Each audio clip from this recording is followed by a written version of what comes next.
Assalamualaikum dan salam sejahtera kepada semua. Saya Ahmad Ishak bin Nazari, A1962243. Pada hari ini ingin berkongsi tentang amalan perancangan perbelanjaan yang bijak. Mengurus wang dengan sangat baik adalah sangat penting dalam kehidupan seharian. Tidak kira sama ada kita bekerja, berniaga ataupun menerima bantuan, kita perlu tahu cara menggunakan wang dengan bijak supaya keperluan keluarga sentiasa terjaga dan kita dapat membuat persediaan untuk masa hadapan. Baiklah, sebelum kita mulakan, mari kita lihat objektif perkongsian ini. Yang mana pada akhir video ini kita akan memahami mengapa perancangan perbelanjaan itu penting dan kita juga dapat mengetahui perbezaan antara keperluan dan kehendak, dan seterusnya adalah kita dapat mempelajari cara menguruskan wang dengan lebih bijak. Harapan saya ialah ilmu ini dapat membantu kita untuk membuat keputusan kewangan yang lebih baik dalam kehidupan seharian. Seterusnya, mengapa perlu merancang perbelanjaan? Cuba kita bayangkan terdapat seorang individu bernama Ali yang mempunyai pendapatan sebanyak RM500 sebulan. Jika Ali menggunakan semua wangnya tanpa membuat perancangan, kemungkinan wang itu akan habis sebelum hujung bulan.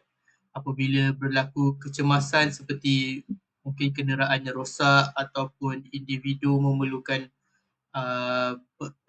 memerlukan barang keperluan seperti anak-anak memerlukan peralatan sekolah ataupun ahli keluarga jatuh sakit, Ali mungkin menghadapi kesukaran kerana tiada simpanan. Tetapi, jika Ali merancang perbelanjaannya dengan baik, Ali dapat memastikan wang digunakan untuk perkara penting dahulu dan menyimpan sedikit wang untuk masa hadapan. Dengan cara ini, kehidupan yang lebih tenang dapat diperolehi kerana kita lebih bersedia untuk menghadapi sebarang keadaan yang tidak dijangka. Baiklah, seterusnya kita perlu bezakan keperluan dan kehendak. Keperluan ialah perkara yang kita perlukan untuk hidup seperti makanan, pakaian, tempat tinggal, ubat-ubatan dan keperluan harian. Seterusnya adalah kehendak. Kehendak ini adalah perkara yang kita inginkan tetapi boleh ditangguhkan. Contohnya ialah telefon baharu, walaupun telefon yang kita ada ini masih boleh digunakan, ataupun pakaian berjenama, ataupun mungkin kehendak untuk makan di restoran yang mahal. Sebelum membeli sesuatu, kita perlu tanya kepada diri sendiri, adakah ini benar-benar saya perlukan atau ini adalah sekadar kemahuan? Jika kita mengutamakan keperluan, kita akan lebih mudah mengawal perbelanjaan. Seterusnya adalah cara menguruskan wang. Mengurus wang sebenarnya tidak susah. Kita hanya perlu mengikuti beberapa langkah yang mudah. Iaitu yang pertama, kita perlu mengetahui jumlah pendapatan yang diterima setiap bulan. Seterusnya, senaraikan semua perbelanjaan seperti makanan, bil utiliti, pengangkutan dan keperluan ahli keluarga. Seterusnya, kita perlu dahulukan keperluan sebelum memberi perkara lain. Dan yang terakhir adalah kita perlu cuba untuk simpan sedikit wang yang diperolehi setiap bulan. Walaupun jumlahnya kecil, ia tetap memberi manfaat pada masa hadapan. Dengan perancangan yang baik, kita dapat mengelakkan pembaziran dan menggunakan wang dengan lebih berkesan. Seterusnya adalah amalan menabung. Ramai orang beranggapan bahawa mereka hanya boleh menabung jika mempunyai pendapatan yang tinggi. Sebenarnya, kita boleh menabung walaupun dengan jumlah yang kecil.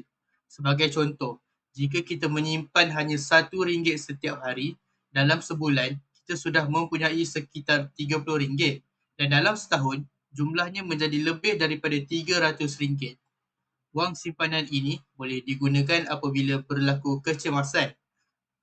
Mungkin kita boleh gunakan untuk membayar yuran, membaiki rumah ataupun membeli keperluan ahli keluarga. Sebab kata pepatah, sedikit-sedikit lama-lama menjadi bukit.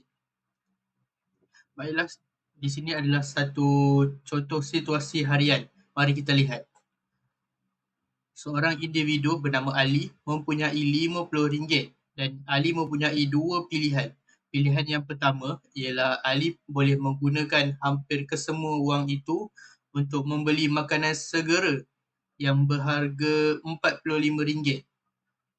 Tetapi jika Ali membeli makanan segera tersebut, Ali tidak mempunyai baki.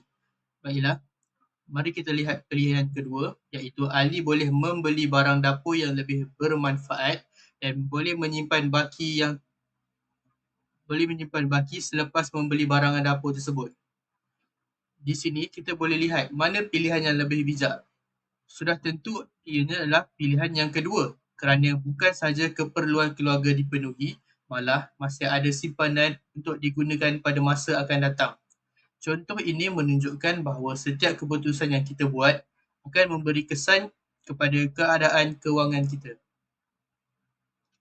Kesimpulannya, marilah kita mengamalkan perancangan perbelanjaan yang bijak dalam kehidupan seharian. Ingat 4 perkara utama. Yang pertama ialah belanja ikut kemampuan. Yang kedua, utamakan keperluan. Yang ketiga, amalkan menabung. Dan yang keempat adalah tambahan, iaitu elakkan pembaziran. Dengan pengurusan kewangan yang lebih baik, kita dapat membantu keluarga hidup dengan lebih selesa dan lebih bersedia menghadapi masa hadapan. Itu sahaja daripada saya. Sekian, terima kasih.